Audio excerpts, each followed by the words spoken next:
ইবনে কাসির রাহমাতুল্লাহি আলাইহি লিখেছেন, যদি প্রত্যেক দিন মা বাবার জন্য 5 বার দোয়া করা হয় তাহলে তাদের হক আদায় হবে। কেন 5 বার কেন বললেন?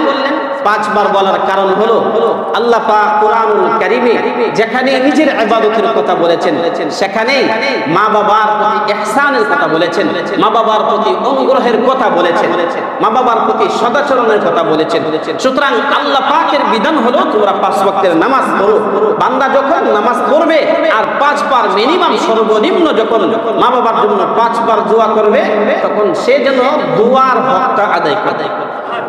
কয়বার দোয়া করতে হবে? মিনিমাম 5 বার দোয়া করতে হবে। এখন 5 বার দোয়া ফরজ নামাজের পরেই হুজুরের সাথেই করতে হবে, এটা জরুরি কোনো বিষয় না।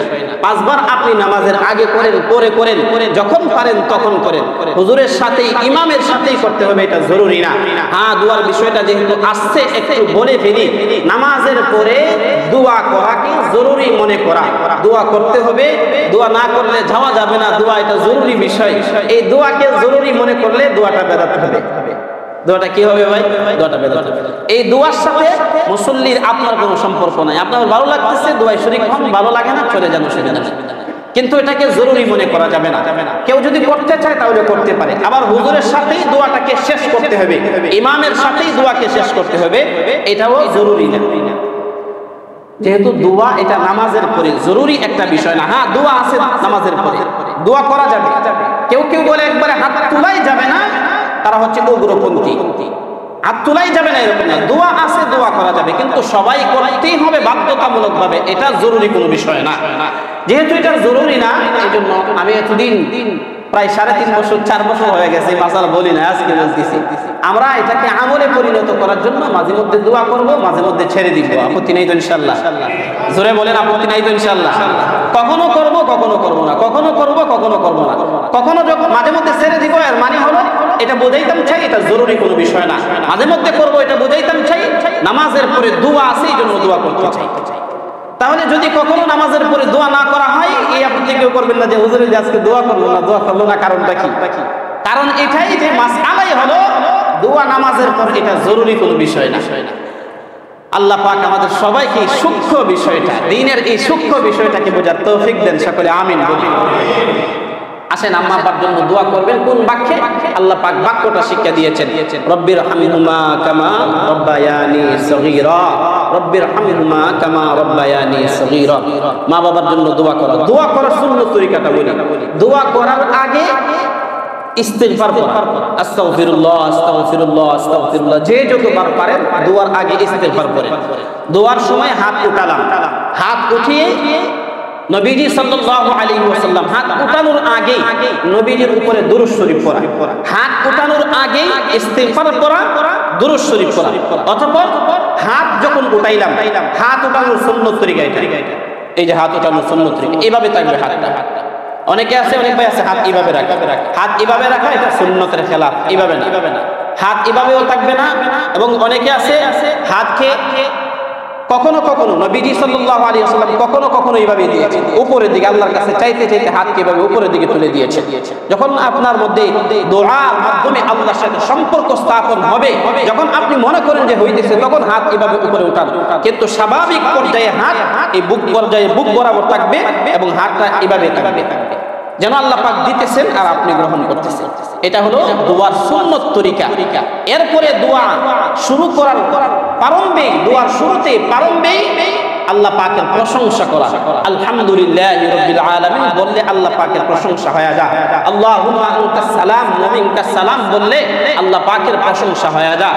অথবা আল্লাহুম্মা লা নুহসি সানাআন আলাইকা আনতা কামা আসনাইতা আলা নাফসিক বললে আল্লাহ পাকের প্রশংসা হয়ে যায়। হাত তুলেই আল্লাহ পাকের প্রশংসা করা। এইজন্য আল্লাহ পাকের যে সমস্ত সিফাতি নাম রয়েছে আপনি এগুলো বলেন না ভাই, বাংলায় বলেন, অসুবিধা নাই। হে আল্লাহ আপনি জমিনের মালিক, হে আল্লাহ আপনি আসমানের মালিক, হে আল্লাহ আপনি আমার মালিক, হে আল্লাহ আপনি তামাম দুনিয়ার মালিক, হে আল্লাহ আপনি জান্নাতের মালিক, হে আল্লাহ আপনি জাহান্নামের মালিক, হে আল্লাহ আপনি আমাকে সৃষ্টি করেছেন, তামাম পৃথিবীর সব কিছু আপনি সৃষ্টি করেছেন। আল্লাহ পাকের প্রশংসা করা, আল্লাহ পাকের প্রশংসা করার পরে নিজের গুনাহের জন্য আল্লাহ পাকের কাছে মাফ চাওয়া। হে আল্লাহ আমাকে মাফ করেন, আমাদেরকে মাফ করেন, আমাদেরকে মাফ করেন, আমরা যারা জীবিত আমাদেরকে মাফ করেন। নিজের জন্য প্রথমে মাফ চাওয়া, মাগফিরাত চাওয়া, অতঃপর আম্মা আব্বার জন্য। যে কথাটা বলা মাকসাদ, দোয়ার এতগুলো সিরিয়াল মেইনটেইন, হাত উঠানোর উপরে আল্লাহ পাকের প্রশংসা করলাম, এরপরে নিজের জন্য মাগফিরাতের দোয়া করলাম, এখন আম্মা আব্বার জন্য মাগফিরাতের দোয়া করতে হবে। আম্মা আব্বার মাগফিরাতের দোয়া চাইতে হবে, ক্ষমা চাইতে হবে। এরপরে নিজের প্রয়োজনের কথা বললাম, নিজের প্রয়োজনের কথা বললে মা বাবার প্রয়োজনের কথা বলতে হবে। এরপরে মা বাপ, দাদা দাদি, নানা নানি, শ্বশুর শাশুড়ি, আত্মীয় স্বজন, দেশ আকারে বন্ধু বান্ধব যারা চলে গেছে সবারই হক আছে, সবার জন্য দোয়া করা। এটা হলো দোয়ার আদব, দোয়া করার পদ্ধতি, মুস্তাহাব পদ্ধতি। অনেক ভাই আছে দোয়া করে কিন্তু অন্যের জন্য দোয়া করতেছে, নিজের জন্য কোনো দোয়া করে না। তাহলে এর কথার মর্ম হলো আপনি নিজের জন্য আল্লাহ পাকের কাছে কিছুই চাইতেছেন না, মানে আপনার প্রয়োজন নাই। এই জন্য আগে নিজের জন্য দোয়া করা, পাশাপাশি মা বাবার জন্য এবং অন্যান্য জাতির জন্য দোয়া করা। আল্লাহ পাক আমাদের সবাইকে এই দোয়ার আদব বুঝে বেশি বেশি করে দোয়া করার তৌফিক দান করেন। দোয়া করব কোন জায়গায় ভাই, দোয়ার বিষয়ে আসছে অনেক আদব, দুই চারটা বললাম। দোয়া করব কোন জায়গায়, দোয়া হাত তুলেই করতে হবে, এটা জরুরি কোনো বিষয় না। আপনি এক জায়গায় হেঁটে হেঁটে যাইতেছেন, আপনার দিলে একটা তামান্না জেগেছে, আপনি সাথে সাথে আল্লাহ পাকের কাছে বলে ফেলেন, হে আল্লাহ এটা আমাকে দান করেন, এটা আমাকে দেন, এটাও দোয়া হয়ে যায়। আপনার দিলে যাওয়া যে একটা তামান্না আসছে, এটা আপনি সাথে সাথে আল্লাহ পাকের কাছে বলে ফেলেন। আপনি রান্নার ঘরে আছেন, আপনার স্ত্রী রান্না করে আছে, সেখানে পাক করতেছে, পাক শাক করা অবস্থায় দাঁড়িয়ে দাঁড়িয়ে আল্লাহ পাকের কাছে বলতে পারে, হে আল্লাহ আমাকে মাফ করেন, মা বাবাকে মাফ করেন, আর আমাকে এই বিষয়টা, এই বস্তুটা দান করেন। দোয়া বসে হাত তুলেই করতে হবে, নামাজের পরেই করতে হবে, এগুলো জরুরি কোনো বিষয় না। এই জন্য যখন ঘুমাইতে যাব, ঘুমানোর আগে সবাই সূরা ফালাক 3 বার পড়ব, সূরা নাস 3 বার পড়ব, সূরা ইখলাস 3 বার পড়ব। আগে পরে দুরূদ শরীফ এবং ইস্তিগফার পড়ে হাত তোলা জরুরি না, এই কথা বলবো, হে আল্লাহ এই তেলাওয়াতের সওয়াব আমার আম্মা আব্বা, দাদা দাদি, নানা নানি, আত্মীয় স্বজন যারা কবরে চলে গেছে সবার কবরে এই তেলাওয়াতের সওয়াব পৌঁছিয়ে দেন। তাহলে আপনি ঘুমানোর আগে যেন মা বাবার কবর জিয়ারত যেন হয়ে গেল, তাদের ইসালে সওয়াব যেন হয়ে গেল, তাদের ইসালে সওয়াব যেন আপনি আগে করে ফেলেছেন। এই জন্য ভাই দোয়াটা মসজিদে এসেই করতে হবে, দোয়ার আয়োজন করতে হবে। মা বাবার জন্য কিছু করবেন, এখন আয়োজন না করলে হবে না, এগুলো জরুরি কোনো বিষয়। দোয়া যে কোনো সময় করা যায়, দাঁড়িয়ে বসে শুয়ে সব সময় দোয়া করা। মা বাবার জন্য দোয়া করতে থাকলে, যদি কেউ মা বাবা জীবিত থাকা অবস্থায় মা বাবার হক আদায়ে ত্রুটি করে থাকে, বেশি বেশি করে দোয়া করলে হয়তো আল্লাহ পাক তার এই ত্রুটি বিচ্যুতি মাফ করে দিবেন। যাদের মা বাবা নাই, আমাদের জন্য করণীয় হচ্ছে আম্মা বাবার জন্য বেশি বেশি করে দোয়া করা। তাহলে দোয়া করলেই আমি যে হক আদায়ে ত্রুটি করেছি, তাহলে হয়তো আল্লাহ পাক আমাকে মাফ করে দিবেন। এখন আপনার বয়স চাই 50 হোক, চাই 55 হোক, চাই 60 হোক, চাই 70 হোক, চাই 80 হোক, আপনার মরণ পর্যন্ত, যেই পর্যন্ত না আপনার মরণ হয়েছে এই পর্যন্ত আপনার মা বাবার হক শেষ হবে। মা বাবা মারা গেলেই মা বাবার হক শেষ এরকম না, আপনার মরণ না হওয়া পর্যন্ত আপনার হক থেকে যাবে, মা বাবার হক থেকে যাবে। তাদের জন্য দোয়া করতে হবে, তাদের জন্য ইসালে সওয়াব করতে হবে। আল্লাহ পাক আমাদের সবাইকে আম্মা আব্বার জন্য বেশি বেশি করে দোয়া করার, ইসালে সওয়াব তাদের আমল নামায় পৌঁছানোর তৌফিক দেখ, সকলে বলি আমিন। এক নাম্বার তাদের জন্য দোয়া করা, দুই নাম্বার ইসালে সওয়াব করা, তাদের জন্য সওয়াব পাঠানো। ইসালে সওয়াব পাঠানোর একটা পদ্ধতি হলো, নিজে নামাজ পড়লাম, নামাজ পড়ে বললাম আল্লাহ এই নামাজের সওয়াব আম্মা আব্বার আমল নামায় পৌঁছিয়ে দেন। নিজে রোজা রাখলাম, রোজা রেখে বললাম আল্লাহ এই রোজার সওয়াব আম্মা আব্বার আমল নামায় পৌঁছিয়ে দেন। কুরবানি করলাম, কুরবানি করে বললাম আল্লাহ এর সওয়াব আম্মা আব্বার আমল নামায় পৌঁছিয়ে দেন। হজ করে বললাম, উমরাহ করে বললাম আল্লাহ এই উমরার সওয়াব আর এই হজ্জের সওয়াব আমার আম্মা আব্বার আমল নামায় পৌঁছিয়ে দেন। এগুলো হচ্ছে করণীয়। আর আর্থিক ইসারে সওয়াব রয়েছে। আর্থিক ইসারে সওয়াব হলো মসজিদে মা বাবার জন্য দান করলাম, মাদ্রাসায় মা বাবার জন্য দান করলাম, আমি একজন ভিক্ষুককে মা বাবার জন্য দান করলাম, একজন অসহায় মানুষকে আমি কিছু দান করলাম মা বাবার আমল নামায় সওয়াব পৌঁছানোর জন্য। এটা হচ্ছে আর্থিক সওয়াব পৌঁছানো, ইসালে সওয়াব পৌঁছানো। আর্থিকটা কি পরিমাণ দিলে এটা ইসালে সওয়াব হবে? হ্যাঁ, 5 টাকা দিলেও এটা ইসালে সওয়াব হবে, 10 টাকা দিলেও এটা ইসালে সওয়াব হবে।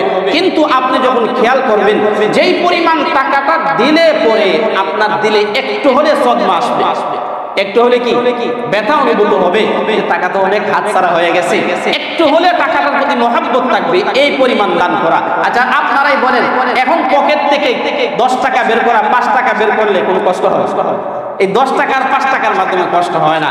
আপনি যখন দান করবেন তখন দানের পরিমাণটা যেন এরকম হয় যে আপনার পকেট থেকে যখন যাচ্ছে তখন একটু হলে ভিতরে কষ্ট অনুভূত হচ্ছে যে টাকা চলে যাইতেছে, তাহলেই এটা যেন এই সালে সোয়াবের খাতারে আসলো।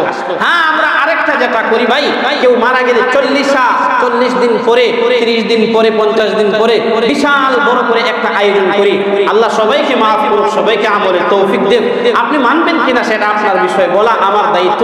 এই 40 দিনের দিনে এভাবে হাজার হাজার মানুষের আয়োজন করা, অ্যারেঞ্জমেন্ট করা, মানুষকে দাওয়াত দিয়ে খাওয়ানো, এটা ইসলামী শরীয়তের কোন জায়গাতে নাই, কোনো ফকির দেখেন নাই 40 দিনের দিনও খাওয়াইতে হবে, 4 দিনের দিনও খাওয়াইতে হবে, 10 দিনের দিনে খাওয়াতে হবে, 40 দিনের দিনও এত হাজার হাজার মানুষকে খাওয়াইতে হবে।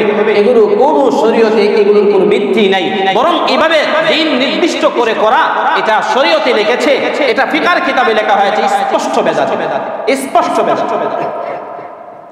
তাহলে দেখেন খরচ করতেছেন কিন্তু টাকা ঠিকই, সওয়াব কিন্তু হচ্ছে না। কেন হচ্ছে না? পদ্ধতিটা সুন্দর না হওয়ার কারণে। আপনি এত টাকা ব্যয় না করে সুনির্দিষ্ট দিনে, এই 40 দিনের দিনও না করে, আর 3 দিন 4 দিন 10 দিনের দিনে না করে, সুনির্দিষ্টভাবে না করে, আপনি আপনার আম্মা আব্বার জন্য খাবারের আয়োজনের বাজেট করেছেন 4 লাখ, 5 লাখ, 10 লক্ষ টাকা। এই বাজেট থেকে আপনি মসজিদ করে দেন, এই বাজেট থেকে আপনি মাদ্রাসা নির্মাণ করে দেন। খাওয়ানোর মাধ্যমে যে সওয়াব হবে, এর চাইতে ডবল সওয়াব তাদের আমলনামায় বুঝবেন ইনশাআল্লাহ। কারণ খাওয়ানোর মধ্যে মানুষ নিজেকে ফুটিয়ে তুলবে, এটাই বেশি থাকে, অপচয় বেশি থাকে।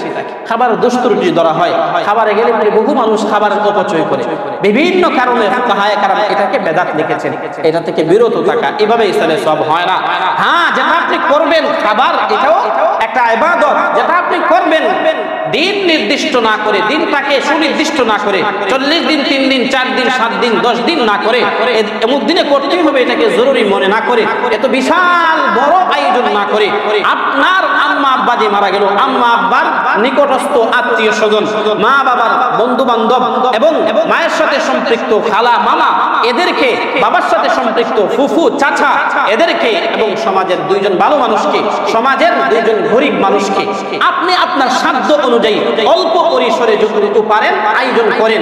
কিন্তু এখানে দিন নির্দিষ্ট থাকতে হবে না, দিন নির্দিষ্ট থাকতে পারবে না, আবার বিশাল বৃহৎ আকারেও হতে পারবে না। এগুলো দিনের সূক্ষ্ম কথা।